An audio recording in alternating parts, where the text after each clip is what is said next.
Assalamualaikum warahmatullahi wabarakatuh. Bertemu lagi dengan channel Belajar Hukum. Nah, kali ini kita mau bahas mengenai bedah kasus kecelakaan lalu lintas. Nah, kenapa kita mau bahas ini? Karena kita sadari ya, ternyata banyak sekali kejadian yang terkait dengan kecelakaan lalu lintas ini yang terjadi di sekitar kita. Nah, bahkan baru-baru ini media cukup heboh memberitakan suatu kasus kecelakaan lalu lintas terkait dengan salah satu artis, di mana beritanya itu mungkin jadi viral ya, jadi seminggu full itu isinya berita terus. Nah, kita mau coba kasih beberapa informasi, mudah-mudahan informasi ini bisa memberikan tambahan pengetahuan atau wawasan, atau setidaknya menambah insight dari yang menonton, sehingga mengetahui terkait dengan kecelakaan lalu lintas itu dari sudut hukum seperti apa ya.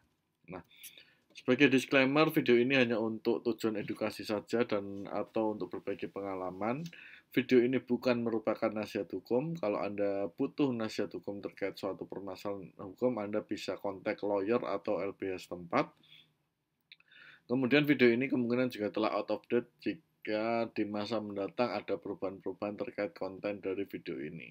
Ya, nah kalau Anda nanti dalam materi setelah presentasi ini masih membutuhkan diskusi lebih lanjut, kita siap untuk berdiskusi ya. Di situ ada tautan tinyurl.com/ambekdarmo, silakan Anda klik di situ. Nah, di situ nanti akan ada nomor handphone kami untuk membahas diskusi atau hal-hal terkait dengan hukum. Kita persilahkan ya. Nah, yang pertama terkait dengan kecelakaan lalu lintas itu diatur di Undang-Undang Republik Indonesia tahun 22 tahun 2009 ya. Nomor 22 tahun 2009 tentang lalu lintas dan angkutan jalan. Nah, terdiri dari 22 pasal dan 22 bab dan 326 pasal. Jadi cukup tebal undang-undang ini. Nah, kemudian definisi kecelakaan lalu lintas sendiri di undang-undang ini adalah suatu peristiwa di jalan yang tidak diduga dan tidak disengaja ya. Jadi bukan faktor kesengajaan ingin menyebabkan kerugian kepada orang lain ya. Jadi peristiwa di jalan yang tidak diduga dan tidak disengaja melibatkan kendaraan dengan atau tanpa pengguna jalan lain yang mengakibatkan korban manusia dan atau kerugian harta benda. Ya, jadi definisinya adalah seperti itu ya. Jadi kalau kita lihat apakah suatu peristiwa di jalan itu memenuhi kriteria kecelakaan lalu lintas, maka kita harus melihat definisinya. Satu, dia peristiwanya terjadi di jalan, tidak diduga dan tidak disengaja. Kemudian melibatkan kendaraan, baik dengan pengguna jalan lain atau tidak pengguna jalan lain. Kemudian akibatnya adalah ada korban manusia dan atau kerugian atau benda. Jadi 3 faktor itu ya. Nah, kemudian di pasal 227 ditulis ya, di situ adalah kewajiban ya. Kewajiban penanganan kecelakaan lalu lintas oleh pihak kepolisian. Yang pertama pasti harus mendatangi ya tempat, kemudian diutamakan adalah menolong korban dulu ya. Jadi ketika sudah tahu ada kecelakaan, harus datangi tempat dan ditolong korban dulu, jangan memikirkan yang lain. Setelah korban ditolong, lakukan tindakan pertama di tempat kejadian perkara. Nah, ini tindakan pertama ini tidak dijelaskan di undang-undang ini, tetapi kemungkinan akan dijelaskan di peraturan yang lain. Kemudian mengolah tempat kejadian perkara ini juga tidak dijelaskan bagaimana cara mengolah dan sebagainya. Terus yang kelima, mengatur kelancaran arus lalu lintas. Nah, ini harus ya, karena biasanya kalau di Indonesia ada kecelakaan itu orang pada nonton gitu, bukannya nolong tapi nonton gitu ya. Jadi maka kan di videoin gitu, padahal itu ada orang yang sedang kena musibah ya. Mungkin kita harus mulai merubah ya. Jadi kita tolong kalau memang sudah ada pertolongan ya, kita jangan menghambat lalu lintas yang ada ya. Nah, karena sudah ada petugas dari kepolisian, kecuali belum ada petugas dari kepolisian ya, kita bisa membantu dan melaporkan kepada kepolisian kalau ada kecelakaan, sehingga pihak yang berwenang bisa segera menanganinya. Nah, Kemudian setelah arus lalu lintas lancar, dia harus mengamankan barang bukti dan melakukan penyidikan perkara. Nah, ini adalah urutan ya, karena dibuat hurufnya ABC berarti ini adalah urutan ya, dan semuanya harus dilakukan seperti itu. Nah, selanjutnya pasal 229 ya, sebagai tambahan informasi, kecelakaan lalu lintas itu ada 3 macam, yaitu ringan, sedang, dan berat. Nah, ringan itu hanya mengakibatkan kerusakan pada kendaraan atau barang. Ya, jadi itu ringan, definisi ringan. Sedang itu mengakibatkan luka ringan, berarti kepada manusia ya atau kepada orang, dan kerusakan kendaraan. Ya. Nah, kemudian berat mengakibatkan korban meninggal dunia atau luka berat. Nah, jadi seperti itu. Jadi kalau kita lihat di ayat 4-nya, kerusakan kendaraannya sudah tidak masuk tuh kalau termasuk dengan kecelakaan lalu lintas berat ya. Nah, seperti itu. Karena bisa jadi sudah termasuk korban meninggal dunia atau kena kecelakaan itu sudah pasti mengakibatkan kerusakan kendaraan. Ya, seperti itu. Nah, yang ayat 5-nya menarik ya. Kecelakaan lalu lintas bagaimana dimaksud pada ayat 1 dapat disebabkan oleh kelalaian pengguna jalan, ketidaklaikan kendaraan, serta ketidaklaikan jalan dan atau lingkungan. Jadi penyebabnya ada 3. Pengguna jalannya nggak benar, kendaraannya nggak benar, atau infrastruktur jalan dan lingkungannya nggak benar. Jadi harus dicek dulu penyebabnya apa nih, seperti itu ya. Nah, kemudian di pasal 234 ya, mengenai tanggung jawab. Jadi pengemudi, pemilik kendaraan bermotor dan atau perusahaan angkutan umum bertanggung jawab atas kerugian yang diderita oleh penumpang dan atau pemilik barang dan atau pihak ketiga karena kelalaian pengemudi. Setiap pengemudi, pemilik kendaraan bermotor dan atau perusahaan angkutan umum bertanggung jawab atas kerusakan jalan dan atau perlengkapan jalan karena kelalaian atau kesalahan pengemudi. Jadi kalau Anda punya sopir ya, entah itu sopir pribadi atau sopir perusahaan, kemudian amit-amit ya sopir Anda itu mengakibatkan kecelakaan lalu lintas, maka tidak hanya sopir Anda yang bertanggung jawab, tetapi Anda selaku majikannya pun, selaku pemilik kendaraan juga harus bertanggung jawab. Seperti itu. Ya. Nah, kemudian di pasal 35-nya, jika korban meninggal dunia akibat kecelakaan lalu lintas, pengemudi, pemilik, dan atau perusahaan angkutan umum wajib memberikan bantuan kepada ahli waris berupa biaya pengobatan dan atau biaya pemakaman dengan tidak menggugurkan tuntutan pidana. Nah, jadi menyantuni ahli warisnya. Ya. Nah, jika terjadi cedera terhadap badan atau kesehatan korban akibat kecelakaan lalu lintas, pengemudi dan atau pemilik dan atau perusahaan angkutan umum wajib memberikan bantuan kepada korban untuk biaya pengobatan dengan tidak menggugurkan tuntutan perkara pidana. Jadi tanggung jawabnya adalah tadi ya, kalau korbannya meninggal berarti harus memberikan santunan kepada ahli waris dan biaya pemakaman. Kalau korbannya sakit, maka eh, korbannya luka ringan atau luka berat, maka wajib memberikan bantuan pengobatan. Nah, keduanya itu tidak menggugurkan perkara pidana. Seperti itu ya. Jadi pidananya bisa jalan terus.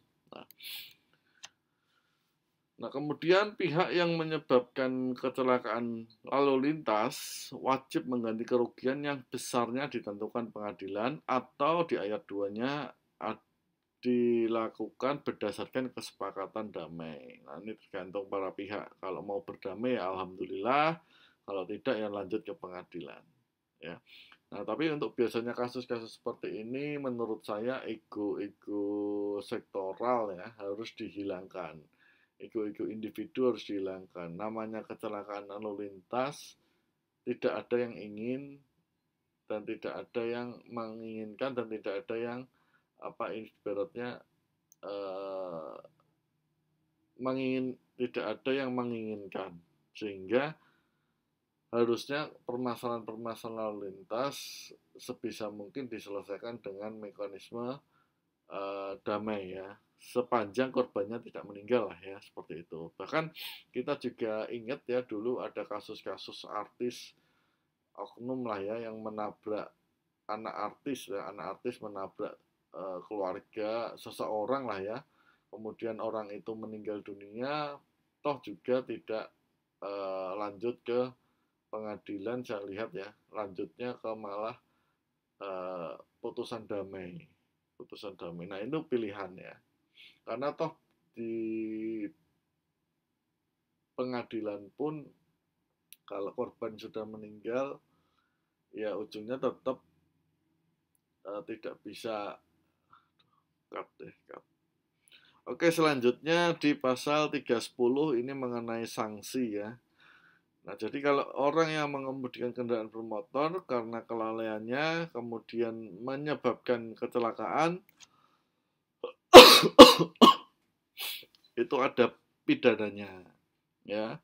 Kalau dia adalah kecelakaan lalu lintas sedang, maka pidananya 6 bulan atau denda 1 juta. Kalau sampai dengan uh, yang ayat 2-nya, setiap orang mengemudikan kendaraan bermotor karena kelalaiannya mengakibatkan kecelakaan lalu lintas dengan korban luka ringan dan kendaraan dan kerusakan kendaraan dan atau barang dimaksud dengan pasal 229 ayat 3 dapat dipidana paling lama 1 tahun dan atau denda paling banyak 2 juta rupiah ya. Jadi kalau kendaraannya rusak atau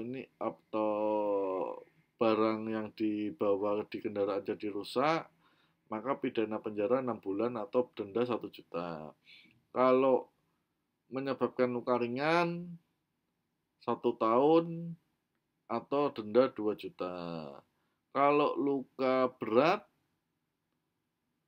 5 tahun denda 10 juta. Kalau meninggal dunia 6 tahun denda 12 juta. Nah, itu ada tir-tirnya sudah dicantumkan di pasal 310 ini. Ini dengan syarat pengemudinya lalai. Ya, lalai itu seperti apa? Lalai itu contohnya ngantuk ya. Nah, kalau ngantuk itu berarti